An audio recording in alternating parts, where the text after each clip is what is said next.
জাতি দেখতে চাই সুন্দরী রূপবতী মিউর জামাইকে আর এই মিউর বাচ্চাগুলোর বাবাকে। জাতি সেটা দেখতে চাইছে, জানতে চাইছে। তো আজকে আপনাদেরকে সেটাই দেখাবো, মিউর জামাইকে দেখাবো, বাচ্চাগুলোর বাবাকে দেখাবো। আর অনেকেই বাচ্চাদের আপডেট জানতে চেয়েছেন, বাচ্চাগুলোকে বিক্রি করবো কিনা বা অ্যাডপশন দিব কিনা অনেকেই জানতে চেয়েছেন, অনেকেই বাচ্চাগুলো নিতে চেয়েছেন। তো আজকে সেগুলো আপনাদেরকে বলবো। তো আমার মিউর বাচ্চা হয়েছে তো অনেকদিন হয়েছে, 2 সপ্তাহ হয়ে গেছে। তো 2 সপ্তাহ কাছাকাছিতে বাচ্চাগুলোর চোখ ফুটছে আলহামদুলিল্লাহ। বাচ্চাগুলোর চোখ ফুটার পর থেকে তো বাচ্চাগুলোকে দেখতে আর অনেক সুন্দর লাগতেছে মাশাআল্লাহ। আমি তো যখনই সময় পাই তখনই বাচ্চাগুলোর পাশে এসে বসে থাকে, বাচ্চাগুলোকে আদর করি, শুধু দেখতে ইচ্ছে করে বাচ্চাগুলোকে। চোখ ফুটার পর থেকে বাচ্চাগুলোকে দেখতে আর অনেক মায়াবী লাগতেছে, শুধু দেখতে ইচ্ছে করে মাশাআল্লাহ। তো যাই হোক, অনেকেই জিজ্ঞেস করছেন যে আমার মিউ মিক্স ব্রিডের কিনা। হ্যাঁ, আমার মিউ মিক্স ব্রিডের, যার কারণে এই বাচ্চাগুলো এত এত সুন্দর হয়েছে মাশাআল্লাহ। এক একটা বাচ্চা থেকে এক একটা বাচ্চা কি পরিমাণে সুন্দর হয়েছে, আমি নিজে দেখে অবাক হয়েছে যে বাচ্চাগুলো এতটা সুন্দর হয়েছে মাশাআল্লাহ। তো অনেকেই জিজ্ঞেস করছেন যে বাচ্চা বিক্রি করবো কিনা। আসলে আমি আমার জীবনে কখনো বিড়ালের বাচ্চা বিক্রি করিনি বা বিড়াল বিক্রি করিনি, যেহেতু আমাদের ইসলামে বিড়ালের কেনা বেচা এটা না জায়েজ একটা কাজ, জায়েজ নেই বিড়ালকে কেনা বেচা করা। এই জন্য আমি কখনো বিড়ালকে বিক্রি করিনি আর করবো না।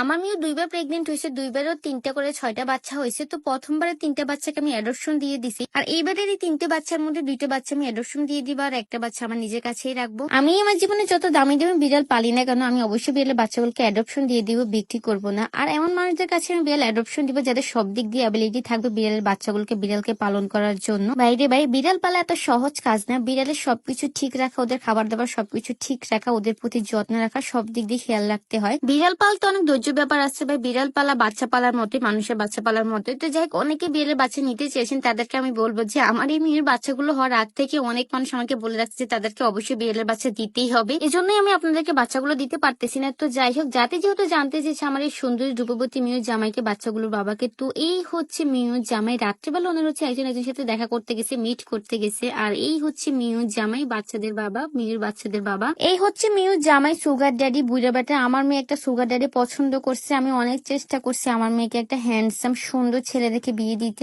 মিউকে বিয়ে দেওয়ার জন্য আমি যে কত সুন্দর একটা হ্যান্ডসাম ছেলে ব্যবস্থা করছি। এই যে দেখেন, এই হচ্ছে সেই হ্যান্ডসাম সুন্দর ছেলেটা মাশাআল্লাহ। দেখতে কত সুন্দর দেখা যাচ্ছে আর কত ইনোসেন্ট মাশাআল্লাহ। কিন্তু কেন জানি না আমার মেয়ে সুগার ড্যাডি পছন্দ করছে। মা হিসেবে আমি তো এটা প্রথমে মেনেই নিতে পারিনি। আমি যে কত চেষ্টা করছি আমার মিউকে হ্যান্ডসাম সুন্দর ইনোসেন্ট ছেলেটার সাথে বিয়ে দিতে, কিন্তু কেন জানি না আমার মিউ এই সুগার ড্যাডির খপ্পরে পড়লো, তাকেই পছন্দ করলো, তাকেই বিয়ে করলো। তো যাক, এখন তো মনে হয় সুগার ড্যাডিরই সময় চলতেছে। আর আমার মেয়ে যদি একটা সুগার ড্যাডিকে পছন্দ করলো, একটা বুড়া ব্যাটারে পছন্দ করলো, মা হিসেবে আমার একটু কষ্ট হলো, তারপরও মেনে নিলাম। আর এখন তো মনে হয় সুগার ড্যাডিকে বিয়ে করলে শুধু লাভ আর লাভ, তাই না? যা দেখতে পারতেছি আমরা, তাই না বলো? অনেক লাভ, অনেক লাভ, অনেক কিছু আপনি ভোগ করে নিতে পারবেন সুগার ড্যাডি থেকে। ঠুকুর ঠুকুর ঠুক, এটা হচ্ছে ভালোবাসা।